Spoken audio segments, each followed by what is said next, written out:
శ్రీ సాయి సచ్చరిత్రము 38వ అధ్యాయము 6వ రోజు పారాయణము మంగళవారం. బాబా వంటపాత్ర, దేవాలయమును గౌరవించుకుంటుట, కాల లేదా మిశ్రమము, మజ్జిగ. గత అధ్యాయములో బాబాగారి చావడి ఉత్సవమును వర్ణించితిమి. ఈ అధ్యాయములో మనము బాబా వంటపాత్ర మొదలగు వారిని గూర్చి చదివేదాము. తొలి పలుకు: ఓ సద్గురు సాయి, నీవు పావనమూర్తివి, ప్రపంచమంతటికీ సంతోషమును ప్రసాదించితివి, భక్తులకు మేలు కలుగు చేసితివి. నీ పాదములను ఆశ్రయించిన వారి బాధలను తొలగించితివి. నిన్ను శరణజొచ్చిన వారిని ఉదార స్వభావుడొకటిచే వారిని పోషించి రక్షించెదవు. నీ భక్తుల కోరికలు నెరవేర్చుటకు, వారికి మేలు చేయుట కొరకు నీవవతరించెదవు. పవిత్రాత్మయను ద్రవసారమును బ్రహ్మమనుడి అచ్చులో పోయగా దాని నుండి యోగులలో అలంకారముకు సాయి వెడలను. ఈ సాయి ఆత్మారాముడే. స్వచ్ఛమైన దైవకానందమునకు వారు పుట్టినిల్లు. జీవితేచ్ఛలనియు పొందినవారే వారు భక్తులను నిష్కాములను చేసి విముక్తుల చేసిరే. బాబా వంటపాత్ర. యుగయుగములకు శాస్త్రములు వేర్వేరు సాధనములను ఏర్పాటు చేసి ఉన్నవి. కృతయుగములో తపస్సు, త్రేతాయుగములో జ్ఞానము, ద్వాపరయుగములో యజ్ఞము, కలియుగములో దానము చేయవలనని శాస్త్రములు ఘోషించుచున్నవి. దానములన్నిటిలో అన్నదానమే శ్రేష్టమైనది. మధ్యాహ్నము 12 గంటలకు భోజనము దొరకనిచో మనము చాలా బాధపడదేము. అట్టి పరిస్థితులలో ఇతర జీవులు కూడా అట్లే బాధపడును.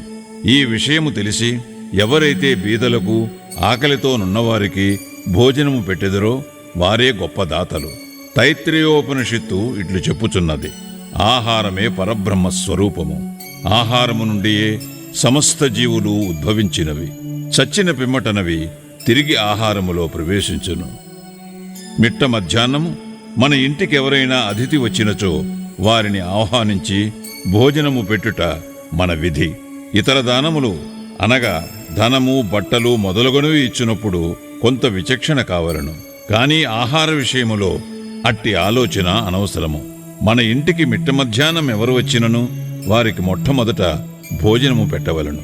కుంటి, గ్రుడ్డి, రోగిష్ఠులు వచ్చినచో వారికి మొట్టమొదట భోజనము పెట్టిన పిమ్మట ఆరోగ్యవంతులకు, అటు పిమ్మట మన బంధువులకు పెట్టవలను. మన బంధువులు మొదలగు వారికి పెట్టుట కంటే నిస్సహాయులైన అంగవికలురు తదితరులకు పెట్టుట ఎంతో శ్రేయస్కరము. అన్నదానము లేకున్నచో ఇతర దానములు ప్రకాశించవు. ఎట్లన? చంద్రుడు లేని నక్షత్రముల వలె, పతకము లేని కంఠహారము వలె, పెంచము లేని కిరీటము వలె, కమలము లేని చెరువు వలె, భక్తి లేని భజన వలె, కుంకుమ బొట్టు లేని పుణ్యస్త్రీ వలె, బొంగురు కంఠము గలవారి పాట వలె, ఉప్పు లేని మజ్జిగ వలె రుచింపవు. అన్ని వ్యంజనముల కంటే పప్పుచారు ఎట్లు ఎక్కువో అట్లే అన్ని పుణ్యములలో అన్నదానం ఎక్కువ. బాబా ఆహారము ఎట్లు తయారు చేసి పంచిపెట్టుచుండునో చూచెదము. బాబా కొరకు చాలా తక్కువ భోజనము కావలసి ఉండెను. అదియు కొన్ని ఇండ్ల నుండి భిక్షాటనము చేసి తెచ్చుకునేటి వారిని ఇదివరకే తెలుసుకుంటేమే.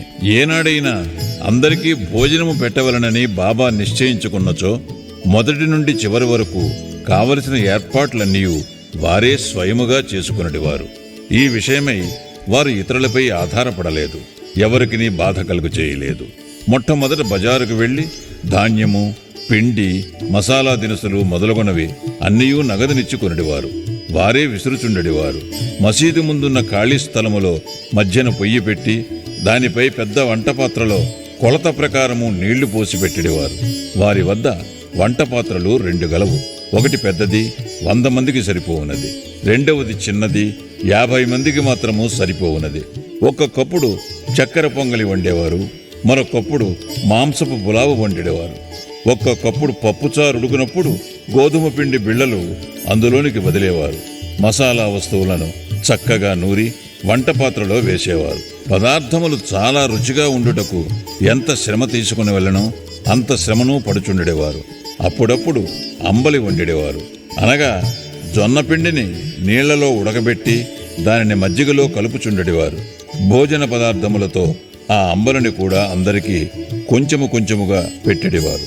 అన్నము సరిగా ఉడికినదో లేదో అని పరీక్షించుటకు బాబా తన కఫనీని పైకెత్తి చేతిని నిర్భయముగా మరుగుచున్న డేగిసాలో పెట్టి కలుపుచుండెడివారు. వారి ముఖమునందు భయచిహ్నములు గాని చేయి కాలునట్లు గాని కనిపించడిది కాదు. వంట పూర్తి కాగానే బాబా ఆ పాత్రలను మసీదులోనికి తెచ్చి మౌల్యీచే ఆరగింపు పెట్టించేవారు. మొట్టమొదట కొంత మహల్సాపతికి తాత్యాకు ప్రసాదముగా పంపించిన పిమ్మట మిగతా దానిని బీదవాండ్రకు దిక్కులేని వారికి సంతృప్తిగా పెట్టుచుండేది.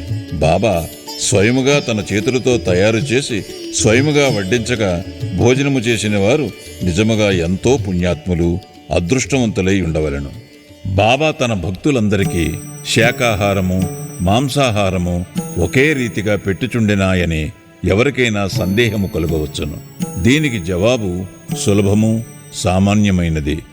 ఎవరు మాంసాహారులో అట్టివారికే ఆ వంట పాత్రలోనిది పెట్టెడివారు. మాంసాహారులు కానివారిని ఆ పాత్రను కూడా ముట్టనీయలేదు. వారి మనసులలో దీనిని తినుటకు కోరిక కూడా కలుగునిచ్చుడివారు కారు. గురువుగారు ఏదైనా ఇచ్చినప్పుడు దానిని తినవచ్చునా లేదా అని యోచించే శిష్యుడు నరకమునకు పోవునను రూఢి కలదు. దీనిని శిష్యులు బాగా గ్రహించి నెరవేర్చుచుండిరో లేదో చూచుటకు బాబా ఒక్కొక్కప్పుడు పరీక్షించుచుండెడివారు. దీనికొక ఉదాహరణము. ఒక ఏకాదశి నాడు దాదా కేల్కర్కు కొన్ని రూపాయలిచ్చి కొరాల్బాకు పోయి మాంసము కొని తెమ్మెనను. అతడు సనాతనాచార పరాయణుడగు బ్రాహ్మణుడును ఆచారవంతుడును. సద్గురువుకు ధనము ధాన్యము వస్త్రములు మొదలగును ఇచ్చుట చాలదనియు, కావలసినది అక్షరాల గురువు ఆజ్ఞను పాటించుటే అనియు, గురువు ఆజ్ఞానుసారము నెరవేర్చుటే అనియు, ఇదియే నిజమైన దక్షిణ అనియు, దీనివలనే గురువు సంతుష్టి చెందెదరనియు అతనికి తెలియను. కనుక దాదా కేల్కర్ దుస్తులు ధరించి బజారుకు బయలుదేరను. కాని బాబా అతనిని వెంటనే పిలిచి తానే స్వయముగా పోవలదనియు ఇంకెవరినైనా పంపుమనెను. అతడు పాండువను నౌకరును పంపెను. వాడు బయలుదేరుట చూచి బాబా వానిని కూడా వెనుకకు పిలిపించి ఆనాడు మాంసము వండుట మానుకునేది. ఇంకొకసారి బాబా దాదా కేల్కర్ను పిలిచి పొయ్యి మీదున్న పులావు ఉడికినదో లేదో చూడమనెను. కేల్కర్ దానిని పరీక్షించకయే సరిగానున్నదని జవాబిచ్చాను. అప్పుడు బాబా, నీవు కండ్లతో దానిని చూడలేదు, నాలుకతో రుచి చూడలేదు, రుచిగానున్నదని ఎట్లు చెప్పితివి? మూత తీసి చూడుము అనుచు బాబా అతని చేతిని పట్టుకొని మరుగుచున్న డేగిసాలో పెట్టెను. ఇంకనూ ఇట్లనెను, నీ చేయిని తీయుము. నీ ఆచారము ఒక పక్కకు పెట్టి తెడ్డుతో తీసి కొంచెము ప్లేటులో వేసి సరిగా ఉడికినది లేనిది తెలుసుకునము. తల్లి మనస్సున నిజమైన ప్రేమ జనించినప్పుడు ఆమె తన బిడ్డను గిల్లి ఆ బిడ్డ ఏడ్చునప్పుడు దానిని కౌగలించి ముద్దు పెట్టుకొనును. అట్లే బాబా కూడా కన్న తల్లివలే దాదా కేల్కరను ఈ విధముగా గిల్లెను. నిజముగా ఏ యోగి కాని గురువు కాని తన శిష్యునకు నిషిద్ధాహారము తిని చెడిపొమ్మని చెప్పడు. ఈ విధముగా బాబా పులావు వండుట 1910వ సంవత్సరం వరకు జరుగుచుండెడిది. పూర్వము చెప్పిన రీతిగా దాసగను బాబా కీర్తిని తన హరికథల ద్వారా బొంబాయి రాష్ట్రములో వెల్లడి చేశాను. ఆ ప్రాంతము నుండి ప్రజలు తండోపతండములుగా షిరిడీకి వచ్చుచుండెరి. కొలది దినములలో షిరిడీ యొక్క పుణ్యక్షేత్రమాయను. భక్తులు అనేక రకముల ఆహారములను బాబాకు నైవేద్యము పెట్టుచుండెరి. వారు తెచ్చిన పదార్థములు ఫకీరులు బీదలు తినగా ఇంకనూ మిగులుచుండెను. నైవేద్యము ఎట్లు పంచిపెట్టెడివారో చెప్పుటకు ముందు బాబాకు షిరిడీలోని దేవాలయములందునూ అందుండు దేవతల యందునూ కల గౌరవమును చాటెడి నానాసాహెబ్ చాందోర్కర్ కథ తెలుసుకుందాము. నానాసాహెబు దేవాలయమును అగౌరవించుట. ఎవరికి తోచినట్లు వారు ఆలోచించి ఊహించి బాబా బ్రాహ్మణుడని కొందరు, మహమ్మదీయుడని మరికొందరూ చెప్పుచుండేది. నిజముగా బాబా ఏ జాతికి చెందినవారు కారు. వారెప్పుడు పుట్టిరో, ఏ జాతి యందు పుట్టిరో, వారి తల్లిదండ్రులెవరో ఎవరికీ తెలియదు. కనుక వారు బ్రాహ్మణుడను గాని మహమ్మదీయుడను గాని ఎట్లు కాగలరు? వారు మహమ్మదీయులైనచో మసీదులో ఎప్పుడు దున్నినట్లు మండనెత్తురు? అచ్చోట తులసి బృందావన మెట్లు నుండును? శంఖములూదటకెట్లు ఒప్పుకుందురు? గంటలను మ్రోయించుటకు ఎట్లు సమ్మతింతురు? సంగీత వాద్యములు ఎటులు వాయించునిత్తురు? హిందువుల మత ప్రకారము షోడశోపచార పూజలు ఎటులు జరుగునిత్తురు?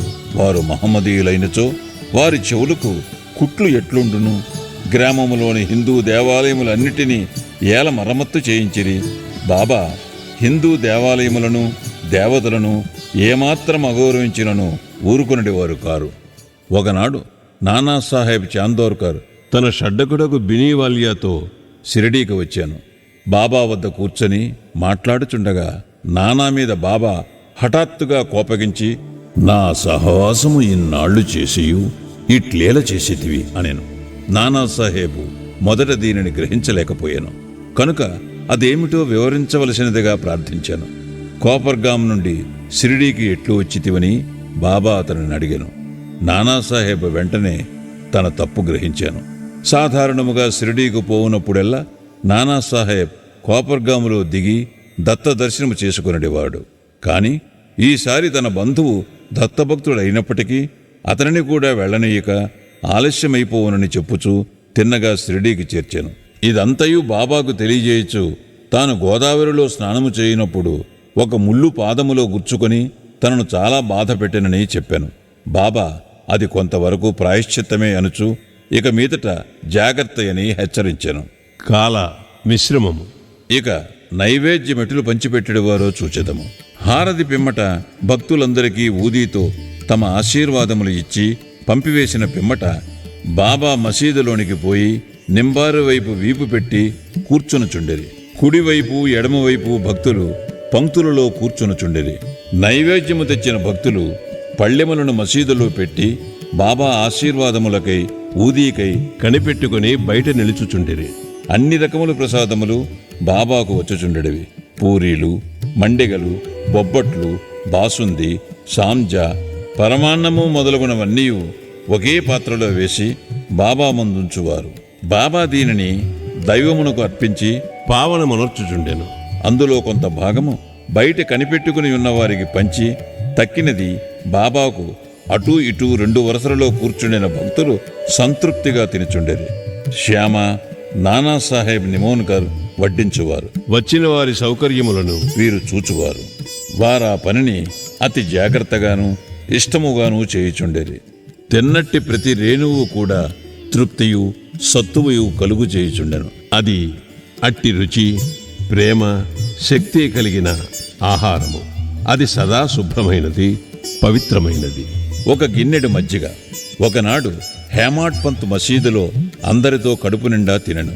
అట్టి సమయమున బాబా అతనికి ఒక గిన్నెడు మజ్జిగ త్రాగుమని ఇచ్చాను. అది తెల్లగా చూచుటకు ఇంపుగా నుండెను. కాని అతని కడుపులో ఖాళీ లేనట్లుండెను. కొంచెము పీల్చగా అది మిక్కిలి రుచిగా నుండెను. అతని గుంజాటనము కనిపెట్టి బాబా అతనితో ఇట్లనెను, దానినంతయూ త్రాగుము. నీకు ఇక మీదట ఇట్టి అవకాశము దొరకదు. అతడు వెంటనే దానినంతయూ త్రాగెను. బాబా పలుకులు సత్యమయ్యాను. ఏలన త్వరలో బాబా సమాధి చెందిరి. పాఠకులారా, హేమాడ్ పంతుకు మనము నిజముగా నమస్కరించవలను. అతడు గిన్నెడు మజ్జిగను ప్రసాదముగా త్రాగెను. కానీ మనకు కావలసినంత అమృతమును బాబా లీలల రూపముగా నిచ్చెను. మనం ఈ అమృతమును గిన్నెలతో తాగి సంతుష్టి చెంది ఆనందించెదముగాక. శ్రీ సాయినాథాయ నమః. 38వ అధ్యాయము సంపూర్ణము. సద్గురు శ్రీ సాయినాథార్పణమస్తు. శుభం భవతు.